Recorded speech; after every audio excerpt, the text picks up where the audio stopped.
Board members, we have 5 people who have signed up to discuss with us the mill levy. Just a reminder, 3 minutes as indicated by the 3 red light, or the 3 lights, green, yellow, and when it's flashing red, I will ask you to come to an end. So first up is Miss Gilda Gallagher, please.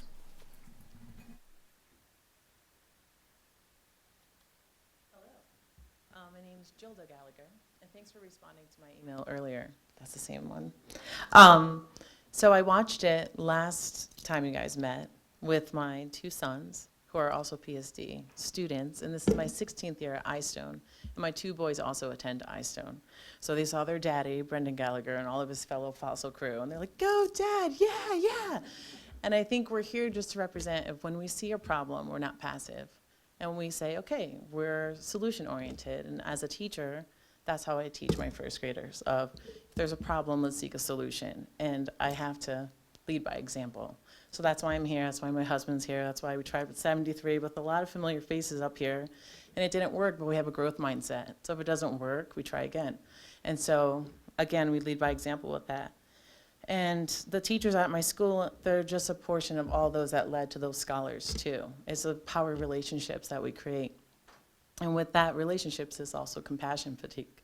And with that compassion fatigue is from all that love and dedication, it's not a sustainable profession right now. And so yes, that's a financial aspect of it, but it's deeper than that. And so we asked for the mill levy override just to address the freeze that we've had. Again, like it was said last time, it's not a raise. It's acknowledging, and I heard Mr. Pedersen say 6 to 8% last time.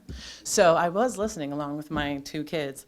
So it's just more about what do we do now? And yes, we're gonna go to the state level and continue, but how do we work with you locally to go to our voters and say, we need to do this so we can actually get quality teachers to stay and actually attract quality teachers, because they're not coming to our district anymore. They're going to other districts because our district's at the bottom right now. And that usually wasn't the case. It was like, you want to come to our district. And suddenly it's looking a little differently, and that's uncomfortable for everyone. And so what can we do to just change that? So I will be with you in partnership, along with my husband and the crew back here, to do it with you. We're not asking you to do it for us. And I just thank you for your time and partnership.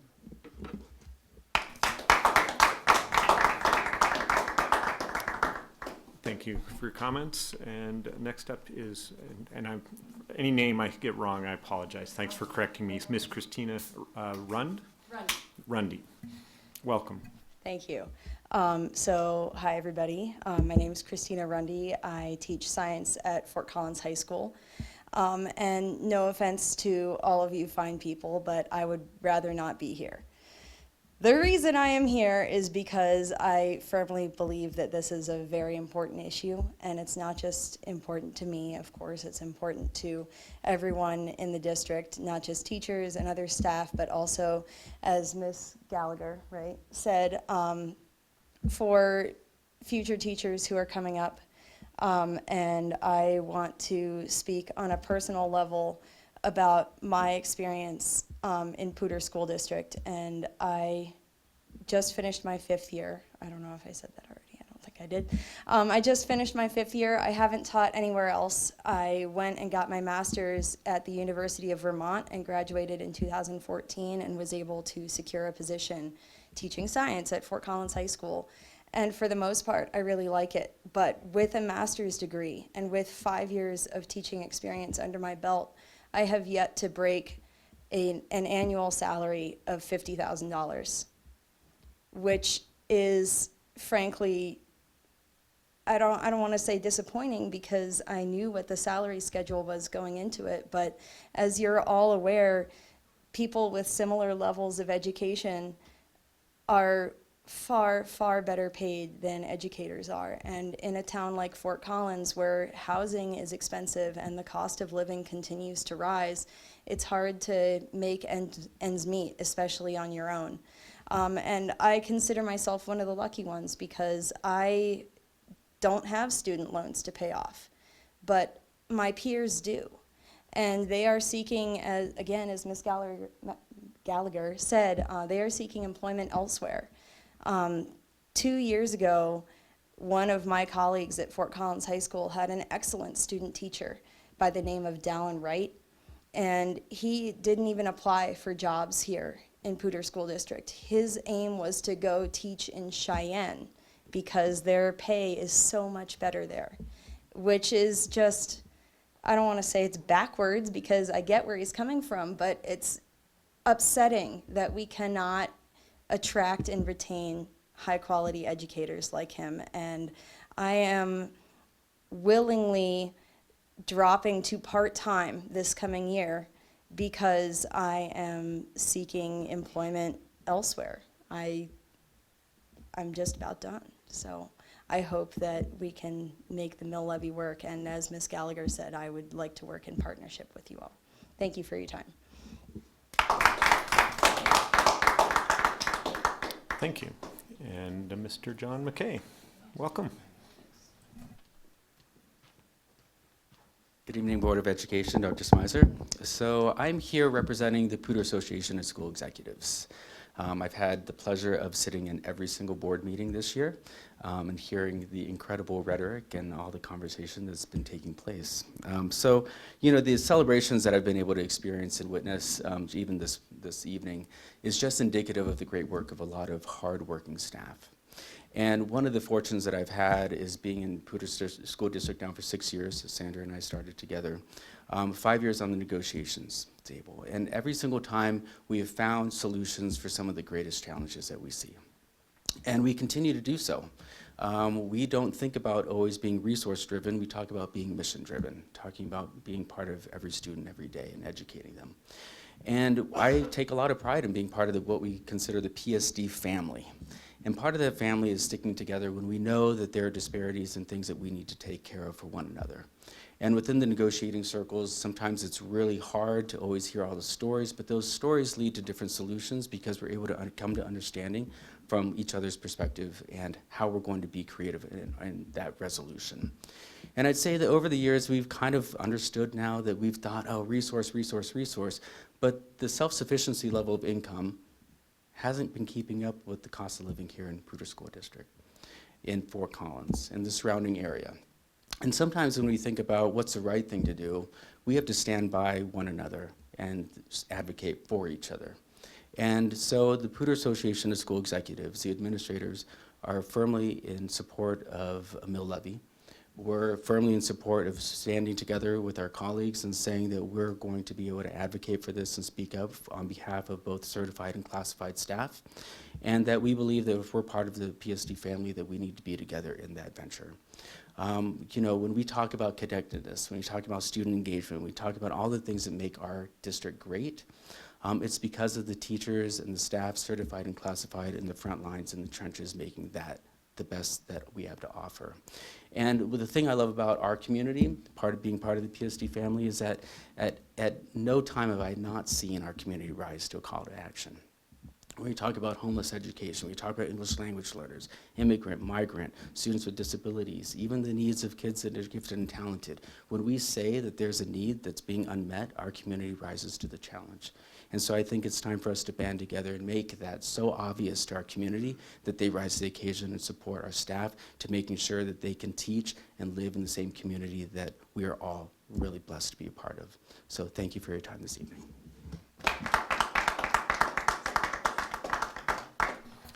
Thank you. And next up is Mr. Eric Sutherland.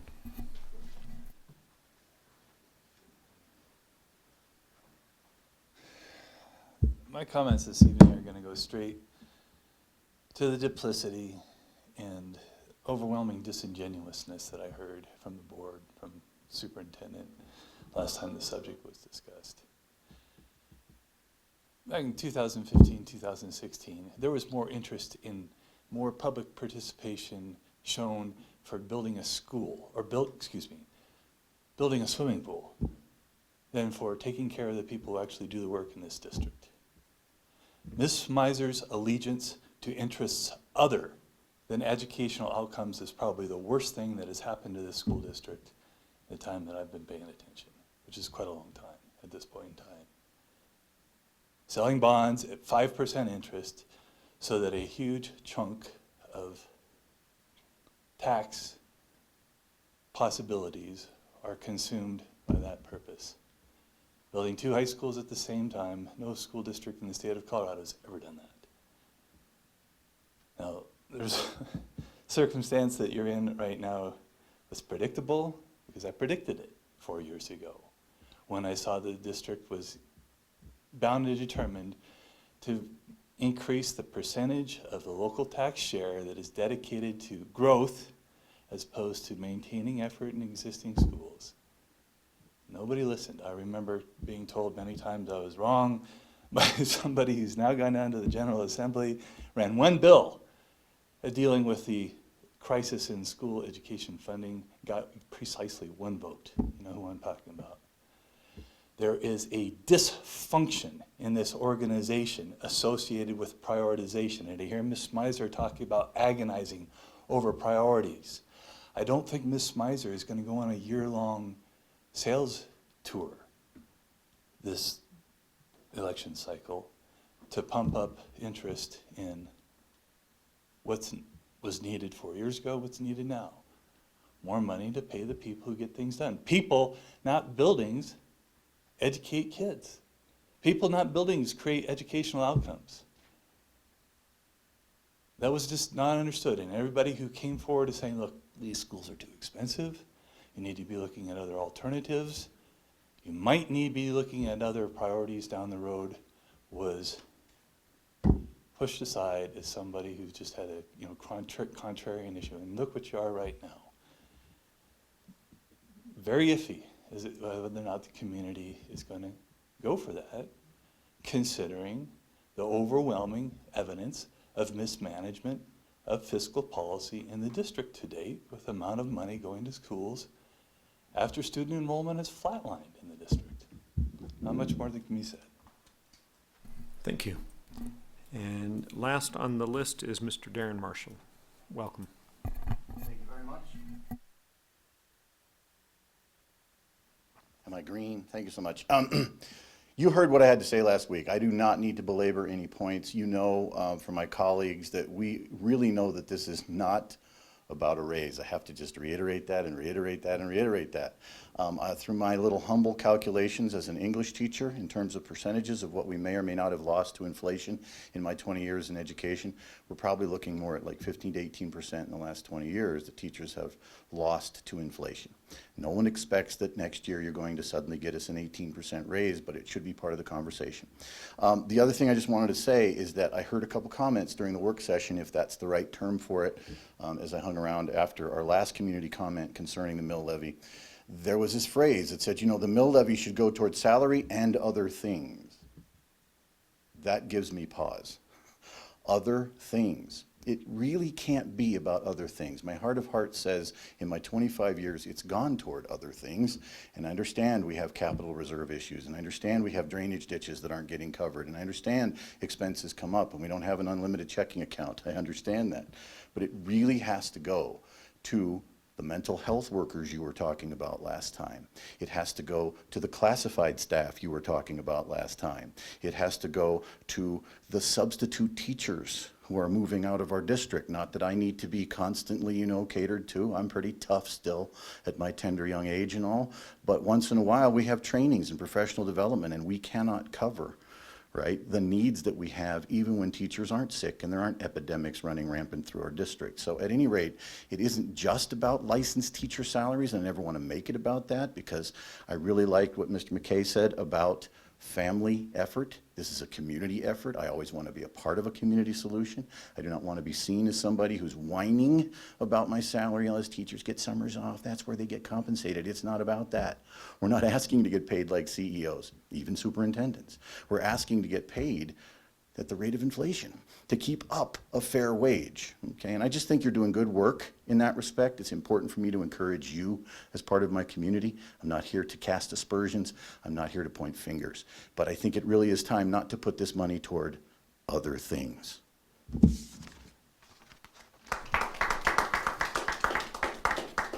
Thank you. Okay, and I believe we have Vicki and Dave showing up at the podium to address, yeah, okay, yes? Yes, okay. Really with no prepared comments, just to address questions, if I understand correctly. I think they had a couple introductory things they wanted to Go ask. ahead, all right, very good. Yeah, we do. We have a want to just kind of summarize for you as far as what we've been doing so far. So I'll start. So good evening, Board and Dr. Smizer. I'm Vicki Thompson. I'm Executive Director of Human Resources. And tonight we're just going to be having a preliminary discussion about a mill levy. You've heard a lot of the comments tonight were regarding salary, and also comments prior to this were regarding salary, just to keep up with inflation and to be remain competitive with surrounding school districts. So just some data to give you some things to think about. We've been collecting salary data since I've been here the last 5 years and prior to that, but I was reviewing my data. And since I've been here, the data has continued to show a negative pay gap between PSD's licensed educator salaries and our comparable districts. And that gap is getting wider every year, especially with younger first, second, and third year teachers.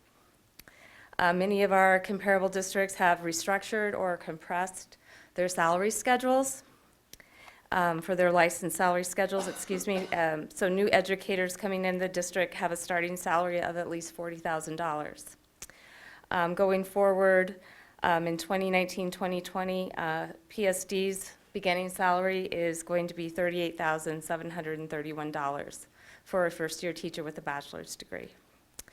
That is compared to Thompson, just down the road, which is at $40,000, St. Vrain at $43,500, and Boulder Valley School District, which is at over $47,000.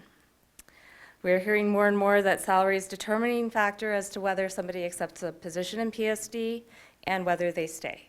So that's causing a lot of recruitment and retention concerns for us, especially in HR, and I know with our administrators too. The district has begun conversations. PEA has been a partner of those conversations as well to consider other salary schedule models that may include compression and or restructuring the licensed salary schedule.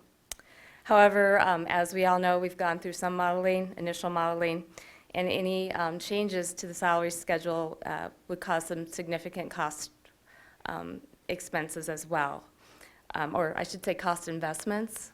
It's more of an investment in our employees. But just to recap, a 1% increase to our current salary schedule costs approximately $2 million, and that would be ongoing money. And I'm going to hand it off to my colleague Dave Montoya here to fill in some additional financial information. Great. Thank you. I'm Dave Montoya, Executive Director of Finance. And tonight I want to talk to you about some of the scenarios that we've been looking at based on where the conversation left last time we all gathered. One of the things I think that I need to just put on the table, because we're at that point now, is what I'm going to talk to you about tonight based on last conversation is the fact that we will not have a self-imposed 52.63 mils. I gathered that from the discussion. So what I'm prepared to talk to you tonight about is what that looks like if we go above that. And before we start, one of the things I have to maybe put on the table and for all of us to be thinking about is that this is a very different election than the ones we've ran in the last couple cycles. And I've even been having a hard time getting my head around what does that mean in the future, because I'm still stuck with this idea of that we have a self-imposed limit. Well, if we go past that this election, then that's not relevant anymore. I mean, I'm prepared to talk to you about where the taxes go for sure, but we don't have a 52.63 ceiling anymore because we just potentially exceeded it if the voters approve that. So just be thinking about that, because a lot of focus was given on what does the step down look like in 2024. We do still have capacity there, but the reality is that we won't be talking about 52.63 mils anymore at that point, because if we go forward with what I'm going to talk about here, that may not be relevant any longer. So one of the things we did last time is we floated the idea of two different scenarios. So what we've done here is I've run, with the help of RBC Capital, I've run some numbers and some scenarios. So I'm just going to talk out loud here, give you some data, and hopefully this helps guide the conversation. The first one is, and this is the one that we really looked at last time, but this idea is going forward with something above what what that artificial cap would yield, and what we've targeted in the modeling is $12 million, okay? I know that could be more discussion tonight, but that's where the modeling is pinned. We had to have some number somewhere to start working with. So 12 million is what we've worked with. In this scenario, that would be a static dollar amount. That's what we're typically accustomed to in Poudre School District. And in that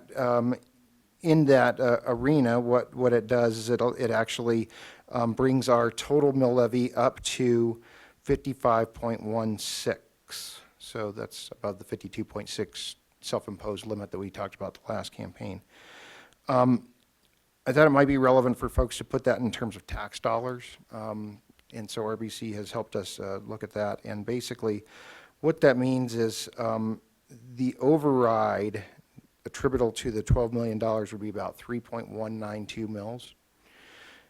That would be, if you look at that purely as a tax increase, because now I think that's how we're framing it, that would be $91 a year, $91.30 per year, or about $7.60 per month, okay? On a $400,000 value home. Thank you. That is a critical piece to know. Can you repeat those numbers one more time? Yes. So on a $400,000 home, 3.192 mils, which would generate $12 million, would yield a tax increase of about $91.30. And Dave, could I just interrupt you? For the aid of the board, are you going to distribute some of this information to us in some form so we don't have to scramble and write these down, or what can we expect? I don't know necessarily that they distribute it in the form, and we've got the data. It's not that I don't want to do that. These are models, and they're just points in the discussion. So depending on where the discussion goes, the numbers can change. Dr. Swain. But yeah, the numbers that you're saying were easy enough. We'll just put them in a note too. Yeah. Sure. So, yeah, if you want me to snippet whatever the end of this conversation is, that would probably make the best sense, is what I was trying to say. So, so again, $91.30 per $91.30 per year. That'd be about $7.60 per month. Okay. Key things to know about that are we're still using conservative growth rates. We used the most recent growth rate we did for the assessment year, which I believe was around 15%, if I remember. The out years, though, are the important pieces on this model, and we're using 4% and 0.5% increase on the non-assessment years. So, again, I believe we're being conservative in the modeling, and it would allow for the increases that I talked about. There's also the other way to look at this, and what's interesting is they're very similar probably from the get-go, but then the implications down the road are what really matter. There's also the concept of looking at a fixed mill levy, and so the numbers don't quite work exactly because I'm rounding to like a 0.25 just for the simplicity of the model here, but by plugging in a fixed mill amount of about 3.25 mils, that would generate $12.2 million in that first year, so just slightly more than the other model. Using the same growth AV assessment rates, all of that, that would grow to just about 12.8 in 4 years, and 14 million 8 years after, or 4 years after that, so a total of 8 years. So what that does is it gives you an idea how that revenue grows over time, okay? And when we're talking about putting this into salaries, that can be something that could be beneficial over time. So it's something to be thinking about, and it's something to be considering. With that 3.25% mill, that first year, again, $400,000 home, $92.95 for the first year. Okay, and then it would be $7.75 a month if you just divide that by 12. So very similar, but obviously those that would grow with assessed valuation because the mill levy is growing as time does. So those are the key points that I believe in the modeling that we wanted to look at. Again, this is I guess for clarity, one of the things we need to put on the table is that we have moved past that self-imposed 52.63 mils, and we just need to, getting, everybody's saying, yes, that's kind of where we're going, so I just want to make sure that I'm on the same track, so. With that, we're going to talk a little bit about the next phase, and then we'll turn it over for discussion. Okay, so just to give you an update on what we've been doing just recently since the last board meeting. Yesterday, Dave and I and Dr. Smyser, Lauren Hooten, and also a representative from PEA met with 2 consultants that their job is to work with school districts. Many of them have worked with school districts on election items, mill levies and bonds. And so we brought them in, talked to them a little bit, told them what we were thinking about and what information we needed from them, and asked them to provide us with additional information on what next steps we should take moving forward with this. So some of the first steps, obviously, I just want to reiterate that these timelines that we've come up with are critical if the intent is to go out in November of 2019. So first would be polling, and that would happen right away. We would be working with one of the consultants. They would need about a 2-week lead time to develop some questions, and then they would be getting feedback from our community to see what community support we have. And also, it helps us focus and refine the ballot language going forward. So the timeline for that, 2 weeks for them to develop the questions, and then the second week in July to actually do the polling, and polling about 300 individuals in our community. It would take them about a week or so to get that data back and to report that back to us. So it would be around June 22nd or so to give that information to the board. July 22nd, yes, July 22nd. So that would be also something that the board might want to consider if they want to have a special meeting, or how they would like to receive that information from the pollsters. August 13th would be preliminary ballot language, and we can be providing that to the board. And then August 27th would certify the ballot language. And this would all be going forward for a question on the November 2019 ballot. So I'm going to give it back to Dave. Yeah. So yeah, so in talking, and as you can tell, we're moving at a fast pace here, but one of the things that we were talking about today is this help with a consultant would be something our district hasn't done before. So one of the natural questions is, what is the cost of something like that?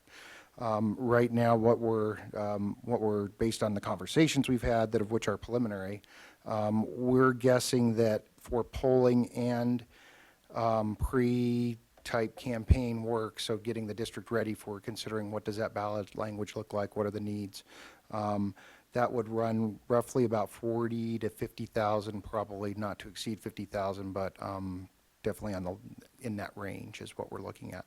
The poll itself is not cheap. The poll itself is about $26,000 now.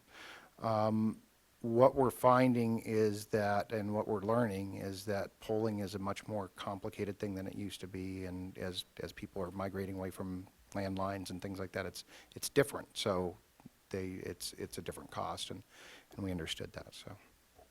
So with that, I think that what we need to know tonight is are we green light go? And I use that because I did watch the Houston, or the Apollo thing, the documentary. Was fascinating to watch how they were able to get all that to go and launch, right? And it's not just a matter of having the countdown, it's having everything kind of falling into place and making sure you know what's coming next and what's, thinking multiple steps down the road. We can do this. We can get to somewhere where we can, the timeline is doable. I will tell you, it is tight. We don't have a lot of movement. We're going to have to move fast. We're going to have to hustle. And we won't be able to slow down and drag on some things where we're going to have to move through that. So I think I think the cost is warranted to get some professional help to help us escalate that process. I was very impressed with everybody that we talked to, that they were more than capable of taking us to the next level of looking at how do we work at this. So it's a matter of understanding what the community needs and where they're at, and it starts with polling. So what we need to know now is, are we still green light? That doesn't mean that after the polling we don't pause and look at that, and we do that with a lot of stakeholders involved and talk. But what we're saying now is green light, go, and that's what we're doing. So when we do that, we will begin putting things in place, and we will start hitting those milestones, because we don't have a choice. We're going to have to hit those milestones. Great. Thanks for the effort, well, I don't know who else put in the effort, but thanks for all the work in the background. So, yes, go ahead, Dr. Smyser. When we were talking with the consultants and when we spent time talking to each other, one of the big questions that isn't answered is, are we going to go forward? But even a bigger question is, what are we going to ask the community for, and in what proportions? And we talked with the consultants about the varieties of possibilities that were on the table, but we're really looking to you for the leadership on that, because we can't design polling questions until we know what we're polling about, and you all know that quite well. So I did want to say, as part of this conversation tonight, is an open forum for you to talk to each other about what you think should be in this measure, should you decide to ask the community for it. Great. Okay. I'll start with DJ and then go to Nate. I just want to get some clarification about the polling. So the aspect were you looking just at the phone polling, or did you also talk about the word going through the internet so you can see the words that highlight and what really jumps out? I don't know that we've decided exactly what that looks like. I believe that all those options were discussed at varying different levels. Yeah, because there was a price difference. I know. The tricky part that what we're learning is the fact that we are on a tight timeline, and having the July 4th week in there creates an issue, and they were fully aware of that. Again, they're not saying it's going to be easy, but nobody was saying, or at least many of them were saying, it's not impossible either. Cool. Speaking of the timeline, before I give it to Nate, I'm going to address these guys because I appreciate you guys coming out to talk to us and being there and willingness to partner. Especially with some of your leadership enjoying time up in Breckenridge while you guys are coming out and talking. But you got to keep that fire going. Got to get more teachers, more and more of them. So because we need to spread the word as much as we can. Thank you. Nate. Yes, first a suggestion. I think that we probably need to give some guidance about establishing a working group that includes a board member or two to work with the staff and the consultants. A question and then a proposal. The question is, are these consultants just here for purposes of giving advice, or do they also do campaign management type stuff? They will do whatever we ask them to do. So they will good. also do the Okay. campaign management as Okay. well. Okay, yeah. But typically, once it's Yeah, a campaign, there's a clear. who pays for them has to Well, shift. sure. Yeah, sure, once the there'd have to be campaign starts, costs. we step back. Yes, I understand that. I just wondered if we would then hire a separate entity. Well, we could still hire separate. I just wondered if they have that capability. We the have ones that you not. talked to. I want to be cautious because we are moving at a fast clip with this, and I do want to thank the folks that did come in and interview because they did it at the last minute for us.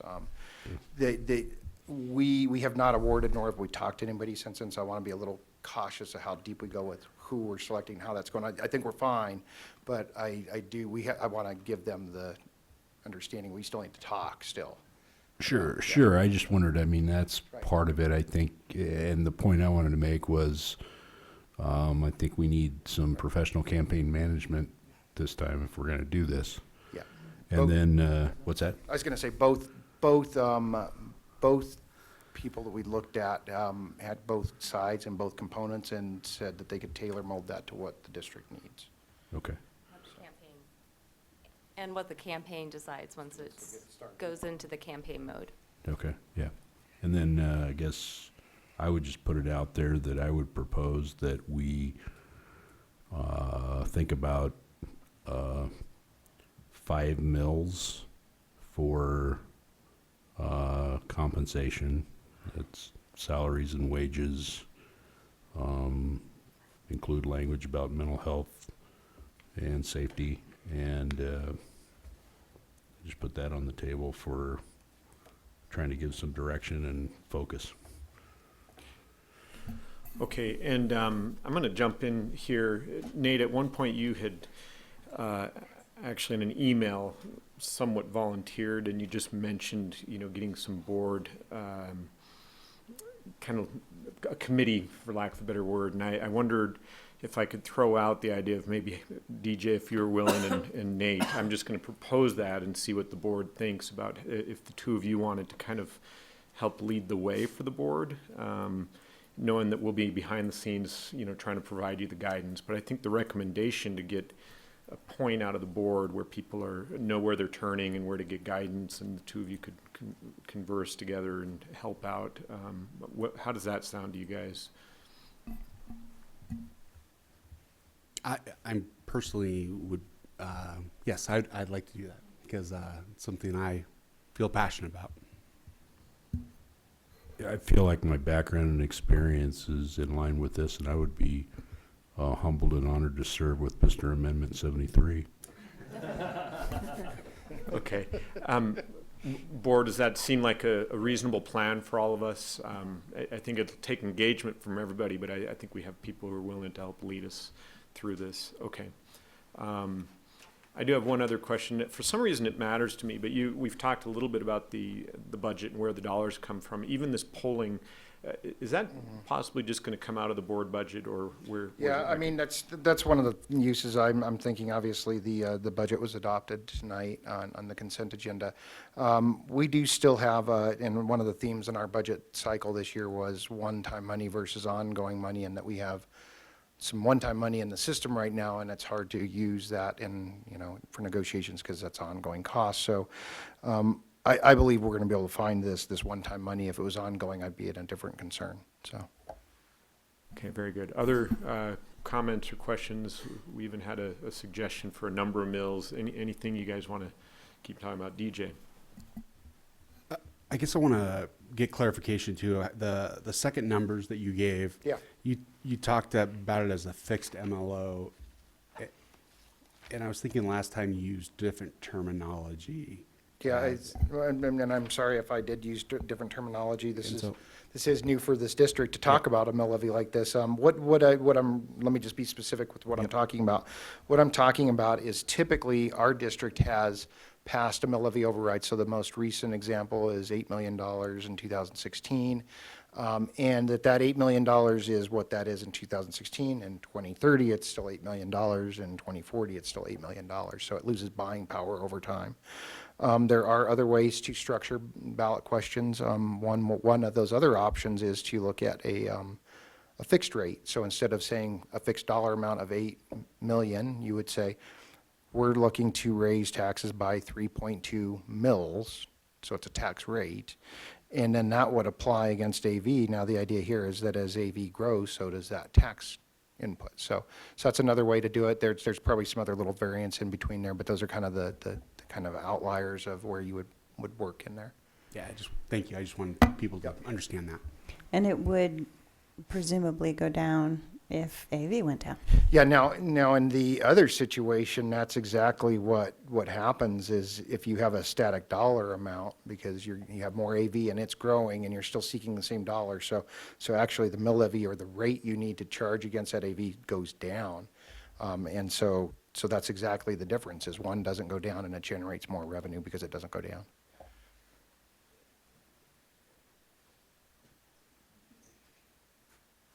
Other, Rob? You wanna? I don't know, I'm just gonna let Okay. Yeah, Robin, then Kristen. All right. So I have, so first of all, I'll just say straight up, right? I want to see this thing on the 2019 ballot. So I'm all in with that green go, whatever the right lingo is to make that go. I do want to talk a little bit about what we're going on, I guess. Yes, for sure. So you had said that 3.25 generated, was a $95 tax increase on a $400,000 home. 92, yeah. Yeah, sorry, Yep. yeah. So what's the taxes that on that $400,000 home before we add this 90-something dollars to it? I mean, I'm just trying to get a sense of what the percentage increase is here. Is it, I'm assuming it's not like, yeah. Hang on for a second. Well, I don't, because of the way AV is jacked down for the, I don't know whether It it can works be that way. calculated. It's, Yeah. I have them struggling right here in my, Okay, well, you can. So let's, Yeah, you wanna, maybe 6%. Looks like about 6%. that's about a 6% increase, something like that? Yeah. Okay. So that's one piece of data. I appreciate that. Do you have can you calculate quickly there what 5 mils generates? Okay. Yeah, because I guess while you're doing that, I'll just make my statement, which is I don't think $12 million is enough. Not at 2%, not at $2 million a percent, because what that means is 6% flat, and I mean not flat, but it's 6%, and that doesn't even count anything we might wish to assign to mental health or to safety. And by the way, just to address the question about other things, I think those are the only two other things that I've heard mentioned. And my view, at least, is that the mental health thing is in fact a safety thing in a lot of ways. So, anyway, that's. So I mean, I want to be a little careful because I'm doing a lot of detail work. I mean, we've I know, you're prepared doing it to on do the this fly. so that we can do Sure. it, but I mean, just be cautious that I want to check these numbers. Of course, in more yeah, detail. But- absolutely. But to throw 5 mils in there, I mean, we talked about having about a $20 million override cap right now, legal cap. Yeah, That gets us to about 18.8 million first Yeah. year. So if we're talking about, I mean, well, I don't know. yeah, I mean, we'd have to talk more about that, right? And I think that the So- polling may inform some of that too. So Yeah, no, I think that's Yeah. right, but I think we need to we make need to sure know where that. that, I mean, so basically what I'd say is you probably can't go above 5 mils because then we're going to start bumping. No, the I total appreciate program that. Thanks for cap. sharing that. Yeah, And it's a good way to look at it. And I think that we need to, I guess DJ was just saying we need to bookend it somehow. And I think, and I think we need to include some of the higher numbers as well, frankly. And I guess I wouldn't, just in terms of dollar amounts, I wouldn't have gone to 18 million, but I wouldn't have probably said anything less than 16, which is the 8%, right? 16, 17, I don't know. So that's sort of where my head's at anyway. I'll just finish a couple things. So we had talked before about capacity in 2024, and I appreciate the fact that the not worrying about 52.63 doesn't or changes the discussion there. Nevertheless, there's additional capacity that shows up in 2024, as I understand it, right? And- There'll be step-down capacity, Right. but it's not Well, capacity under a ceiling, so No, to speak, I right? understand. Yeah, So yeah. forget the ceiling, but there's step-down capacity, right? And that still begs the question from my point of view of whether we can actually put some kind of ratchet into the language. Did you guys find out whether that was even legal to do? I'm not sure I was following that from the last time we Well, talked the about that. intent and was- I'm the hearing it intent- differently this time, so I Okay, so apologize about that. at least when I asked the question before, my intent was we have some amount of money, mill, call Right. it that we're generating until 2024, and then in the language this year, we say in 2024, we generate some more.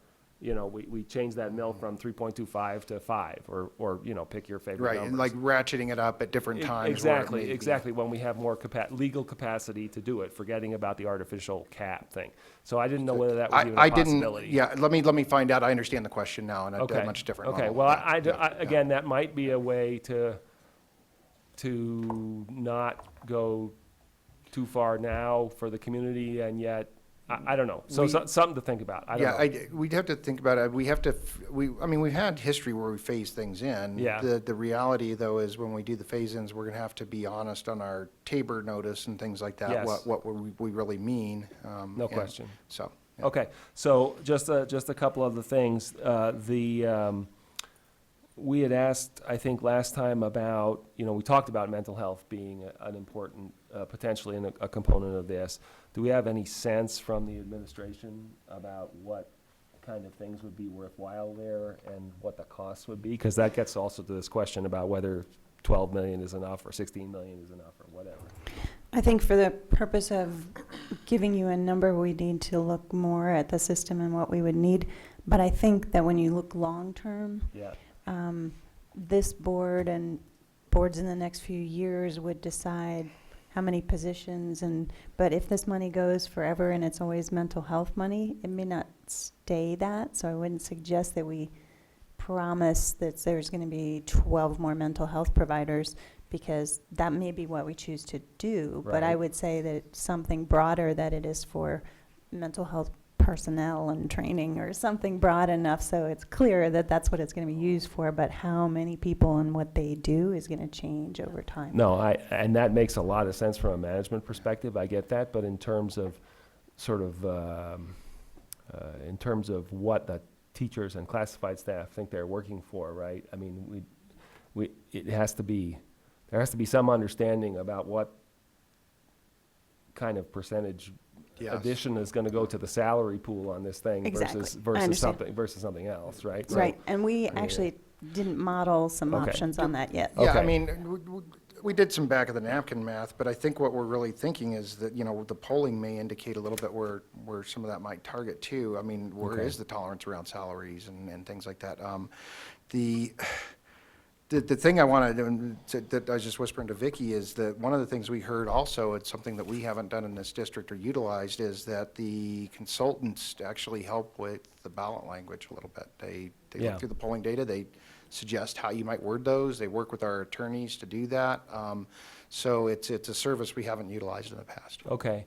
I just, one thing about the polling that makes me a little bit nervous. Sure. Is and I'm sure these polling folks, I hope these polling folks are aware of this, right? There is this perception that, teachers get the summer off and, they, all this other stuff, which is, my wife was a teacher for 30 years. I know that's baloney, right?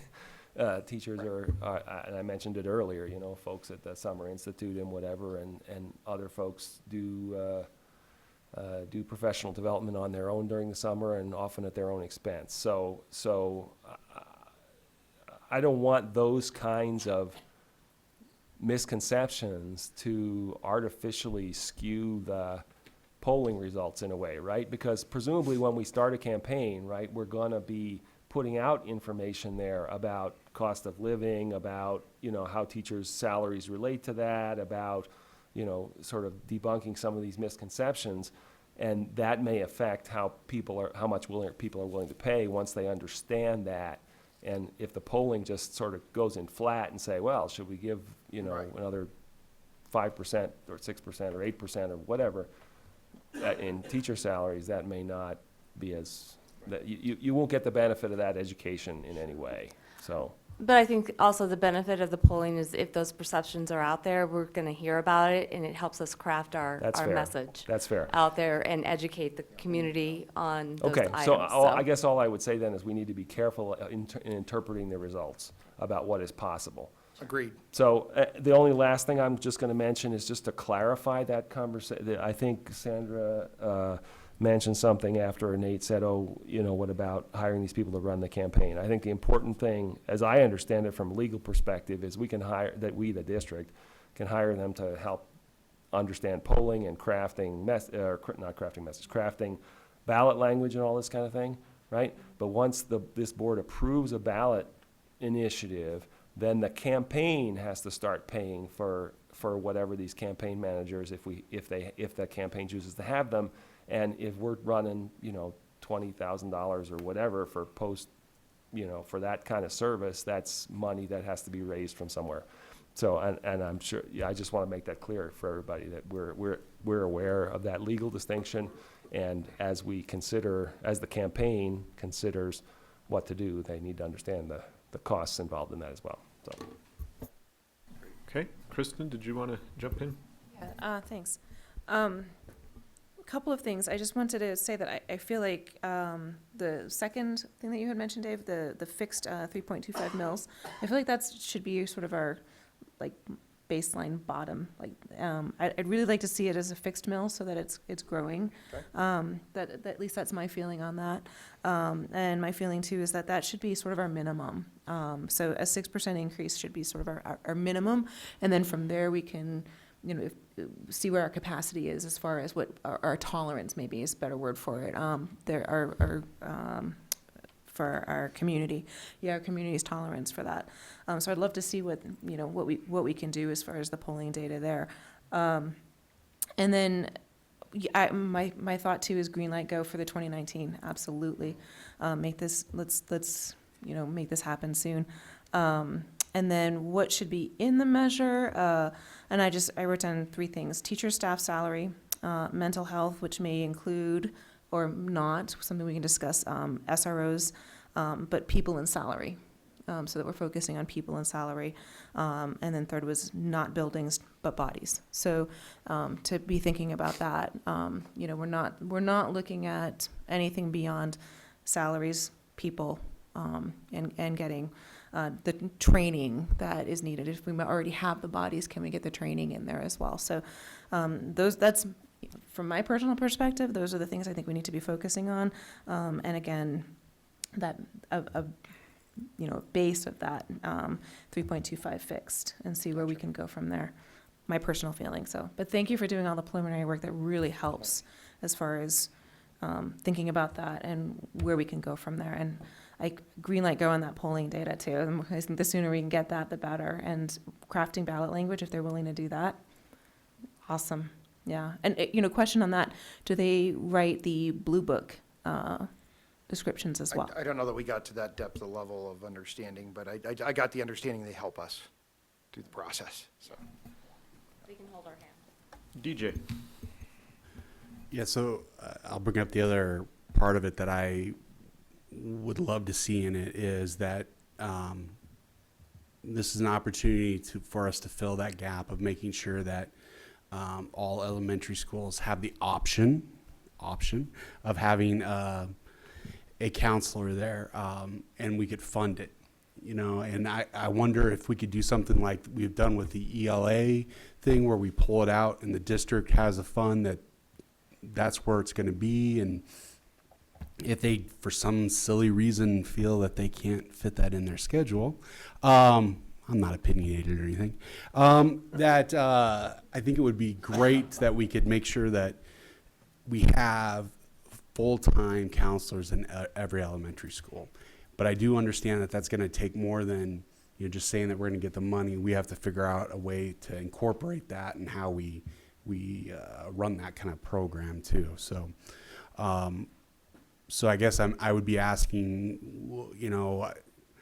Todd's going to run out of the room then. To figure out what staff kind of thinks, what the possibility of doing something like that would be, and being able to fund that and give them the opportunity to fill those spots. And that would be one of those questions where we have to think about that line of whether that specific language goes in the ballot or if that's just clear intent that that's what we plan to do now. But it's not necessarily voted on that forever, because we don't know what 20 years from now is going to look like. Yeah, agreed. But yeah, I do believe strongly that for polling aspect, I think if we talk about making sure that there's counselors in every school, that will poll very well right now. And so I think that's a thing that'll help us on that too. So yeah, crafting the language is going to be important though, on how we do that. Nate?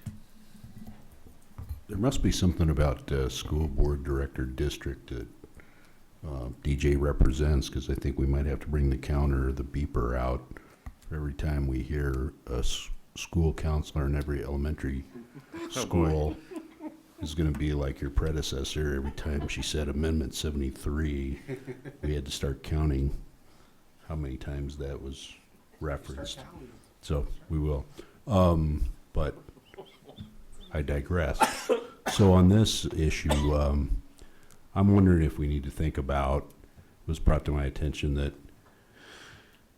it may be a good idea to think about what happens to this mill levy, or what we, if we could structure something that if the voters pass this mill levy override, and then, you know, lightning strikes and the statewide voters pass some version of funding for education, K-12 education, are we then, we then have the ability to ratchet this down or somehow equalize revenue so that we don't have this mill levy override plus whatever's coming in additionally from a statewide initiative?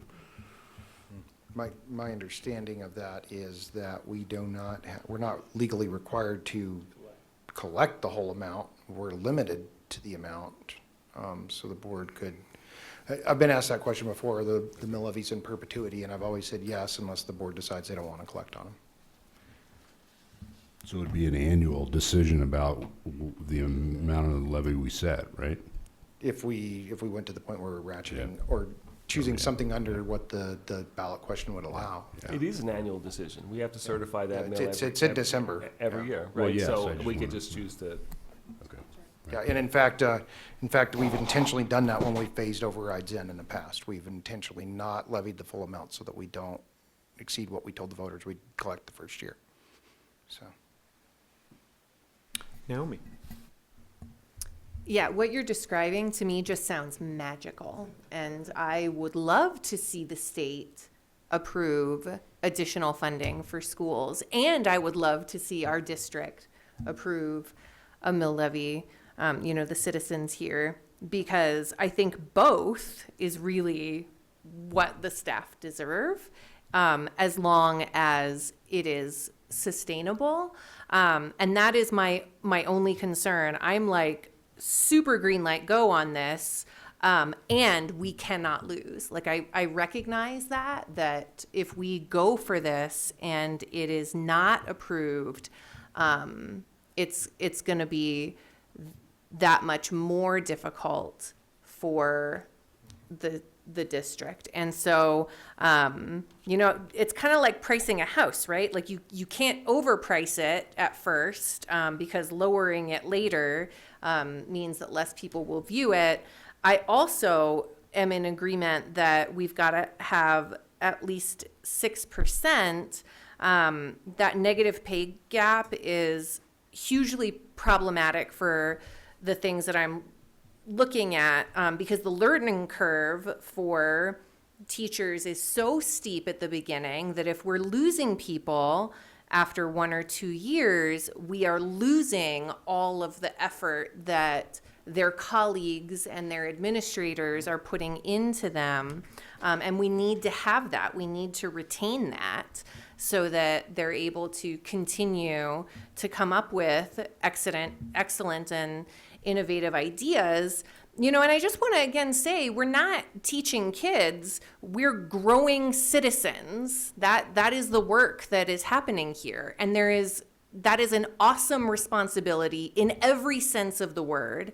And I want to ensure that we are providing the best in all aspects of that to the teachers and the paras and, all of the people who are involved and counselors and so fixing that in every way that we can is super important. And I recognize that there's a top level to that we cannot exceed if we want to be successful. So that's where I guess we're looking to you all and the campaign experts to help us with that. Carolyn? I think when I've been sitting here listening, I think I realized that there's a lot of moving parts here, and it's starting to sound really technical, it's gonna be very time consuming. A lot of things have to happen on timelines. We have to understand the appetite of our constituents for a tax increase. I mean, I agree with Naomi. I would like to see, you guys get more than 6%, more than 8%. I was looking online here. Just to have a normal standard of living, in Colorado, you need to make $54,000 a year. You guys are a long ways away from that. And so our messaging and all the little parts that we put together during this campaign are going to be very important, and this is going to have to be a very collaborative effort, because Naomi's right, we can't fail. I mean, when we do this, we have to be sure that it's going to pass. And so I think an important part is understanding what kind of an appetite our constituents have for a tax increase. So we all might think you guys deserve, 20%, but that's probably not going to happen.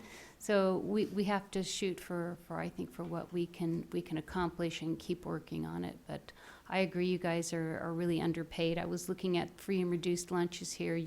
For a family of 4, you guys would make enough to qualify for free and reduced lunches. It's not right. So I hope we're able to do something about that. Rob?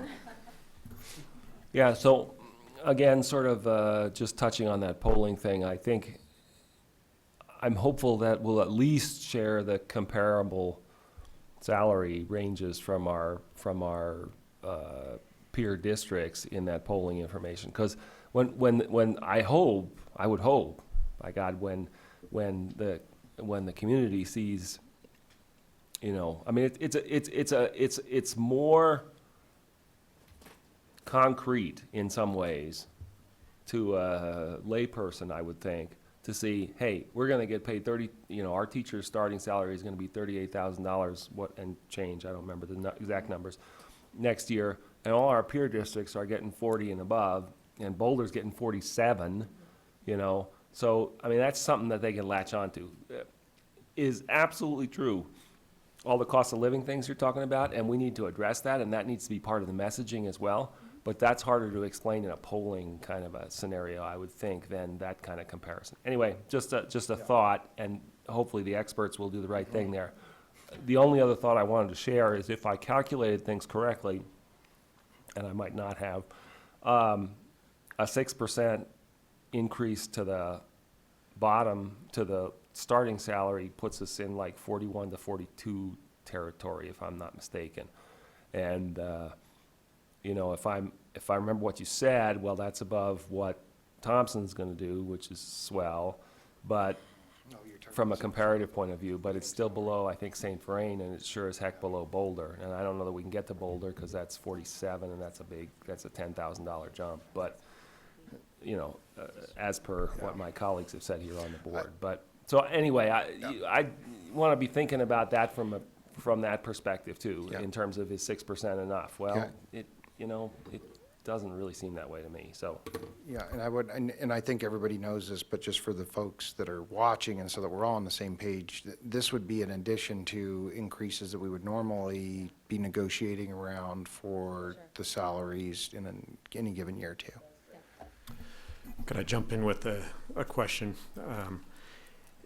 The discussion of $2 million equals 1% and whatnot, and then the 12 million. One of the big questions I've had is if you guys have considered solutions where you may have more than 6% at the low end and less than 6% at the high end. Would there be such a thing that we would, and that would help us make do with whatever the pollsters come up with?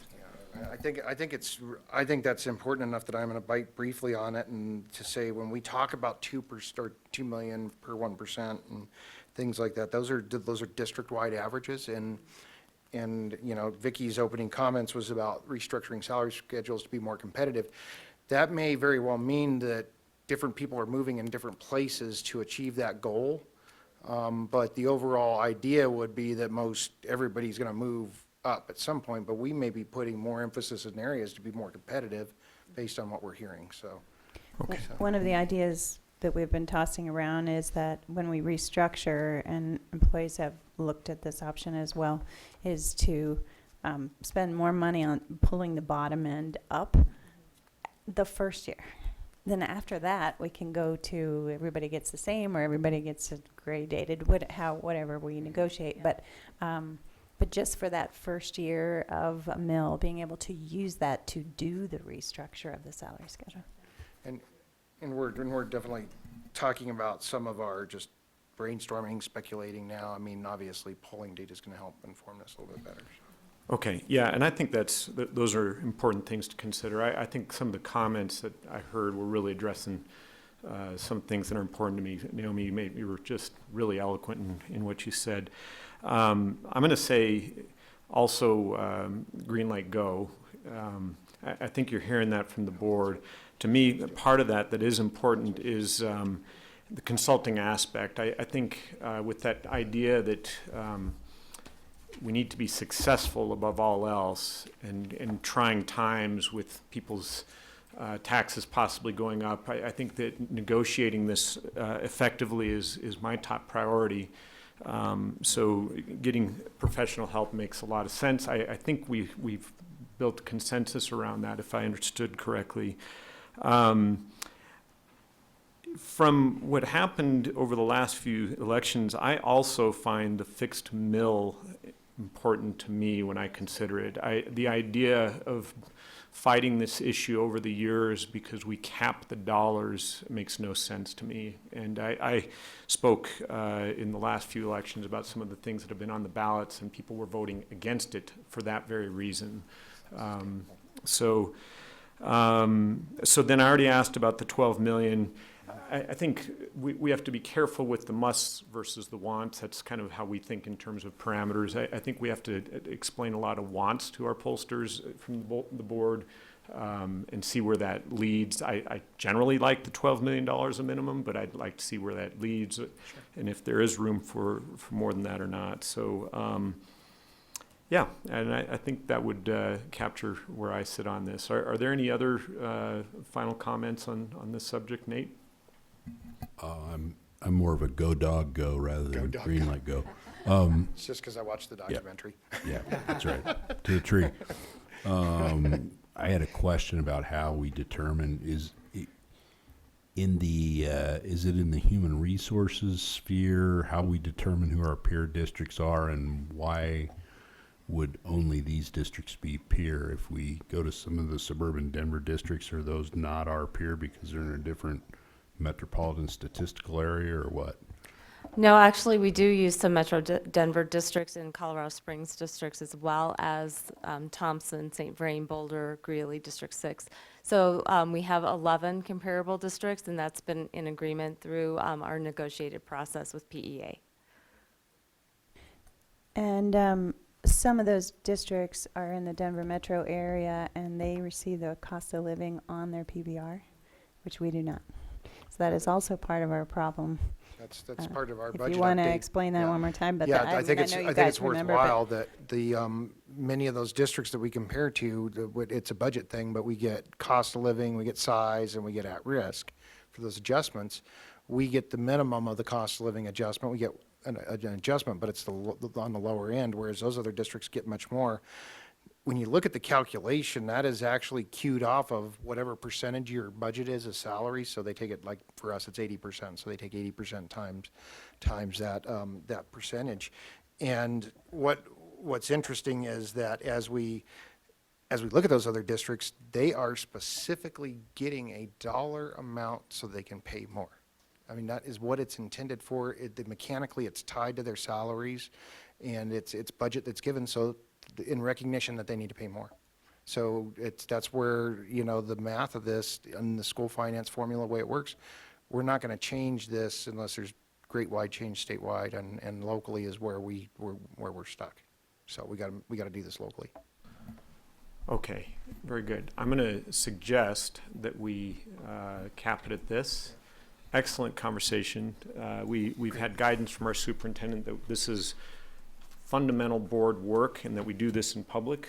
I think you guys really did a fantastic job. Yeah. Thanks for the work Thank you for behind the the direction. scenes. And board, the only other thing, given the guidance we gave, you might expect a special meeting sometime in July or early August, if I were to guess. And we'll Yeah. see where that comes up. So just be aware of that. We are on an extremely tight timeline. I cannot emphasize that enough. I So mean, I days think matter please on this do thing. so. proceed at this point. Yeah. Okay? All right.